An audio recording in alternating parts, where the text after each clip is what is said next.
Good evening. I'm John Batchelor. This is The John Batchelor Show. Rand Paul, junior senator from Kentucky, in Louisville in these last hours, announcing his candidacy for the presidency of the United States. Said Senator Paul, Dr. Paul, "Today I announce with God's help, with the help of liberty lovers everywhere, that I am putting myself forward as a candidate for the President of the United States of America." Mr. Paul went on to say, "We cannot and must not give up on our message or dilute our principles. If we nominate a candidate who is simply a Democrat light, what's the point? Why bother?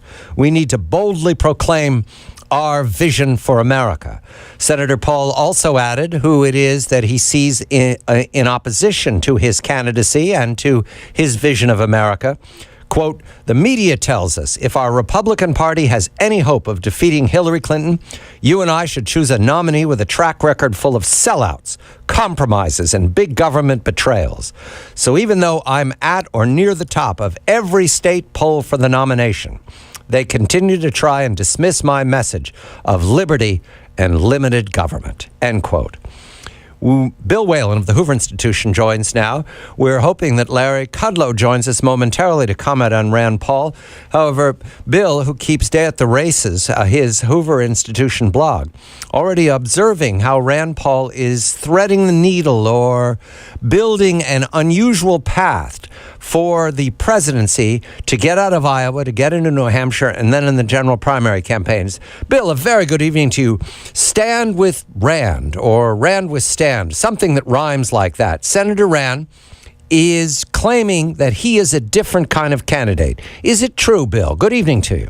Good evening, John. And as he's from Kentucky, I'd probably go with something like Paul Y'all. But, Paul Y'all, yes. Stand with Rand rhymes, I guess, so we'll stick with it. What stands out about the Paul candidacy is this. He is a social conservative, free market, non-interventionist libertarian. Guess what? There was a guy by the exact same name of Paul, his father, Ron Paul, who ran in 2012, as very much the same man. But what's different here this time is the son differs from the father. He starts with that libertarian base, but now he wants to build out the party. He wants to appeal to establishment Republicans, moderate Republicans, by going into places that Republicans traditionally don't. Historical black colleges like Howard University, closer to my home here. He's been to the Berkeley campus. He goes to Silicon Valley a lot. He doesn't look like a politician when he's out here. He wears black turtlenecks quite often. So he's doing something that is pretty new to Republican circles, which is he is trying to take the libertarian core and build upon it. Because the reality is if he runs like his father, he's not going to go very far like his father. Ron Paul got 2.1 million votes in 2012. That was good enough to finish third in Iowa and second in New Hampshire, and maybe have won the main caucus. We'll be debating that one forever, but it's not a formula for winning. The son wants to win, and so the son is rising in a different way than the father did. The son is a libertarian first, and then he is practical because, as you say, he wants more than his father achieved in 2012 and before. It looks in his statement today that he's running against the Republican Party. Is that what he's doing? Is he saying the Republican Party has to change and I'm going to change it? Is that the message? Well, here's where it's interesting. Bill Clinton runs for the presidency in 1992, John, and he runs as a, quote, different kind of Democrat. Right. And it's not a very subtle message to Democrats, and it's one of adapt or die. And so Clinton says, look, if we don't change our ways on welfare reform, on middle-class tax cuts, on free trade, we're going to cease to be as a national party. Rand Paul is doing very much the same thing, but making an argument about demographics, saying if we don't reach out to younger voters, we don't reach out to minorities, we're going to also perish as a national party. So it's a very difficult lift in this regard. Primary voters are very motivated, loyal Republican voters, and they don't necessarily like to be lectured on the various failings of their party. So it's a question of how a politician can tell a party to change without overtly trying to push it in that direction. This is the grand old party we're talking about. Bill, I was told very clearly, I think in Bryn Mawr Hospital, where I spent my first 2 weeks, that I am to vote for the next guy in line. That's being a Republican. My grandfather and father both followed that lesson.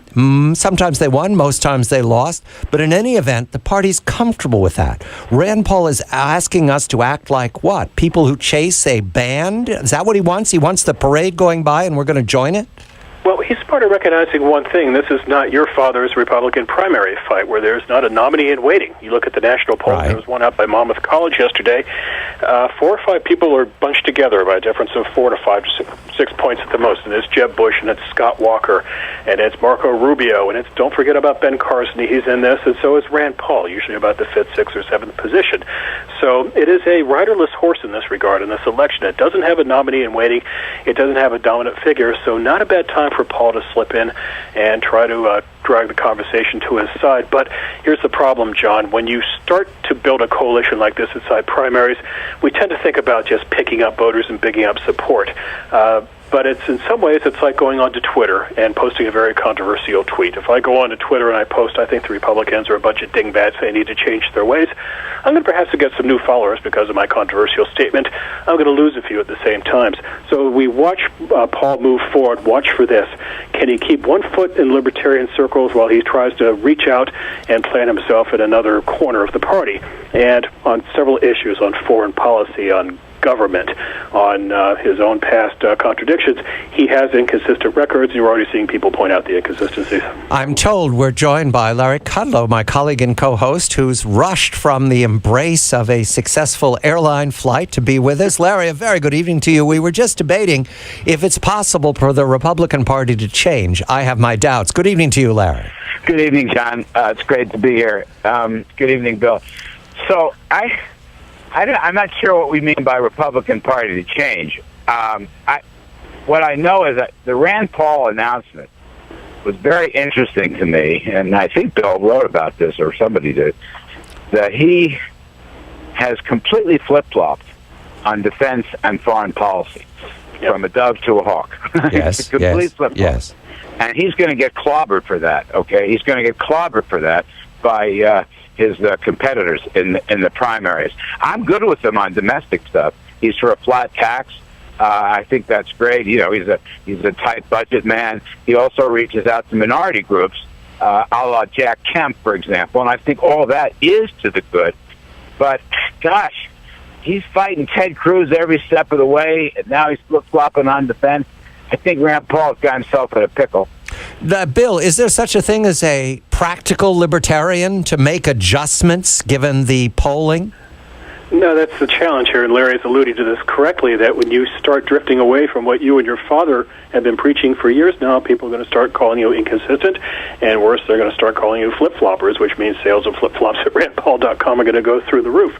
But I think one way to look at the Republicans in 2016 is we could perhaps call them the Club for Growth, not to be mistaken with the other Club for Growth, in that you have various individuals within Republican circles alter strategy for how to grow the Republican Party, because it's not as much about changing the party as it's trying to grow and get enough voters to get 270 electoral votes. What is Jeb Bush's strategy? Jeb Bush is keenly interested in growing Hispanic voters. What is Ted Cruz's strategy? Ted Cruz is terribly interested in trying to grow religious voters, social conservatives. And what is Rand Paul's strategy now? Trying to get young voters on board. But here's the problem with doing that in the primaries, John. If you go to 2012 in New Hampshire, the average half of the New Hampshire electorate in 2012 was over the age of 50. I think 56% of the vote in New Hampshire is over 50. So Paul may be preaching the right message in the big picture in terms of trying to get more young people into the party, but it's a very tough sell in primaries where young people just don't vote for Republicans. Larry, do you see Rand Paul's success with young voters something that the party wants to stay with, to keep him on board as long as possible? I think I think he's got a shot at that. I mean, the question I've been asking myself is, can he expand on his father's base? You've got this libertarian base, and the question is, can Rand Paul increase it, expand it? Whether it's young people or minorities, African Americans, Hispanics, and so forth, I think he's going to make an effort to do that. Now, I just want to go to the Club for Growth, which I love. There has to be in the Republican Party a very clear economic growth message. Economic growth. Millennials are worried about economic growth. So are women and single women, and so are minority groups. Now, Rand Paul talking about a flat tax, but he didn't have any details.